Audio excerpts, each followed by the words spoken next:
Good evening, everyone, and welcome to another round of sound. This is the #1 Cochran Sports Showdown. I'm Bob Pompeani. Lots to get into, including college football. Is it going to be over before it even starts? We'll talk about some of the issues with the Pirates. But the #1 topic tonight on the #1 Cochran Sports Showdown will be the end of the Penguins season, and it happened so quickly. Stunned is the word I would use, given the fact they were taking on the 24th seeded team in this tournament. Anyway, we're going to talk about it as our #1 topic. And here to do the talking with you is our panel. Rich Walsh, my colleague here in Studio B, Andrew Fillipponi up at 93.7 The Fan, and Josh Yohe does such a great job covering the Penguins with The Athletic. Josh, we're going to start with you because this is recognized as a playoff season, even though it was a qualifying round. This would be 14 years for the Penguins, something to consider, certainly. Not many teams ever get up to that. But I want to ask you, is this the worst playoff loss that they've ever endured? Well, Bob, it certainly is the worst loss of the Sidney Crosby era. I don't think there's any question about that. Those of us who remember 1993 very well will certainly bring up that as perhaps the biggest upset loss in Penguins history. But to me, this was a humiliating setback for the Penguins. They looked so feeble. They looked old. If you watch the other games in this tournament, it looks like a different sport than what the Penguins were playing against the Canadians, especially in Game 4 where they looked absolutely terrified to lose, looked like they were trying to win 1-0. It was a horrendous performance, and I have to think that pretty significant changes are coming for the Penguins. This is now 2 postseasons in a row, Bob, where really they've embarrassed themselves, and this is a proud group. I don't take any pleasure in saying that about them. I'm aware of what they've accomplished, but this was just a hideous, hideous performance. This team clearly has problems.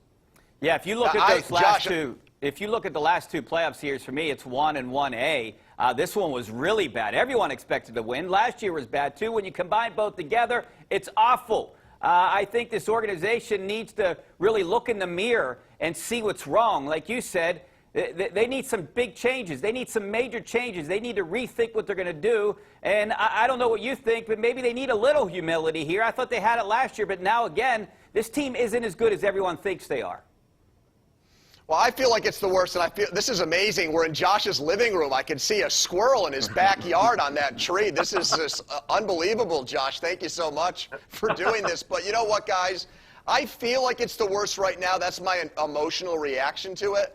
But I almost want to temper it with, let's see what happens with the rest of this tournament, because this is so unusual. It's a completely unprecedented circumstance. If this turns out, Bob, to be a tournament where Montreal goes to the Cup final or the Blackhawks get red hot or some teams come from out of nowhere. Look at Boston. Look at right Philadelphia. Now. They went from the – right. So it's so up and down.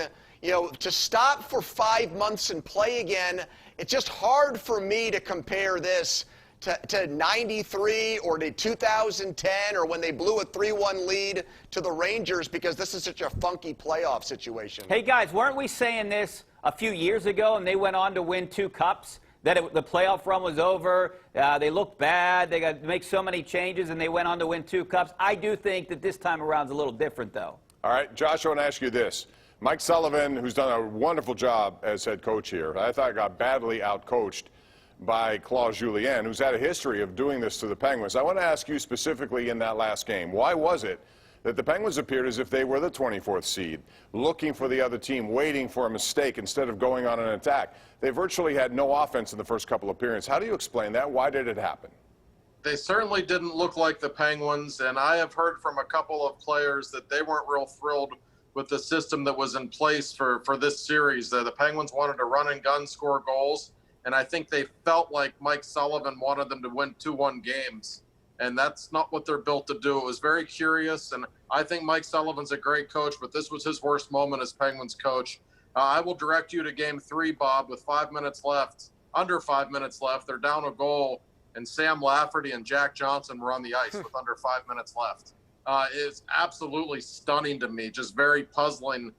In Game 4, they're down 1-0 with 2.5 minutes left after a TV timeout, offensive zone faceoff. Jared McCann's on the ice. Sidney Crosby and Evgeny Malkin are not.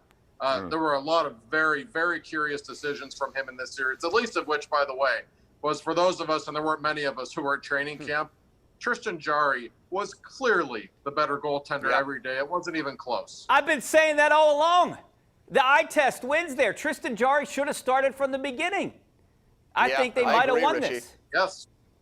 There's no question. Yeah, I mean, he wasn't just the better goalie in training camp. He was the better goalie all seain. We can't ignore that. Until the end of the season, he did not win a game, and I don't think he was at his best at the end. However, I agree with the point. Go ahead, Pony. Well, my thing is, I think Mike Sullivan got stuck looking at the history books with the Penguins. And, you know, when he won his 2 Stanley Cups, he did roll 4 lines, but he had the Kessel, Bonino, Hagelin in the 3rd line, and he had Matt Cullen anchoring a dynamic 4th line. I mean, he could do that. He could go to his bench and roll guys back then. This was a totally different team, folks. And with Johnson and Schultz, their ice time in Game 4. I mean, the first thing I'd want to do when taking Mike Sullivan off the ice, if I'm off the bench, if I'm Jim Rutherford after that game, is I'm pointing to their ice total. Explain to me why these 2 guys played so much in such a do-or-die situation. That was bewildering to me. Josh, you said he wanted to win 2-1 games. Here's what's interesting to me about that. When the Penguins didn't have their full complement of players, they played that way and they won this year. So maybe there was a part of Mike Sullivan who looked at his team in 2020 and said, when we played that style, we were at our best this season. Hey, my big question here, maybe to all you guys and to Josh, do you think the players are tuning out Sullivan right now? Is he in trouble? Is he the guy that needs to be changed here? No. He's not in trouble. I don't think Jim Rutherford will ever fire him. I believe that sincerely. Wow. I think his respect. I think Jim Rutherford would have to be told, you're getting fired unless you fire Mike Sullivan. And even then, I'm not sure that he would do it.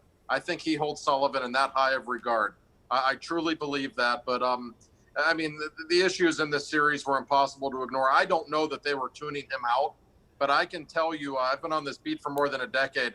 I have never been more shocked by a result of a series. Not after what I saw in training camp, the work that they put in, especially Evgeny Malkin. He looked like the Malkin of old in camp. He really did, and that was some of the worst hockey we've seen him play against Montreal. It doesn't add up.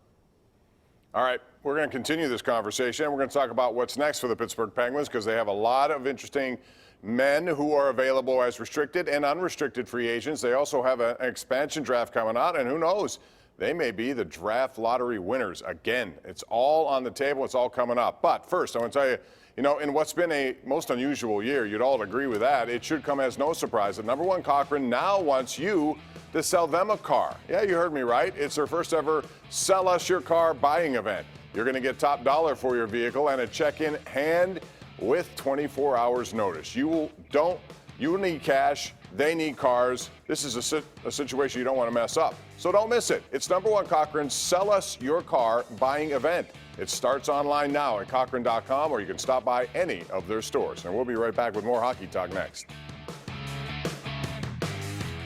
The number 1 Cochran Sports Showdown is brought to you by number 1 Cochran. Go one better. And by Highmark Blue Cross Blue Shield. Have a greater hand in your health.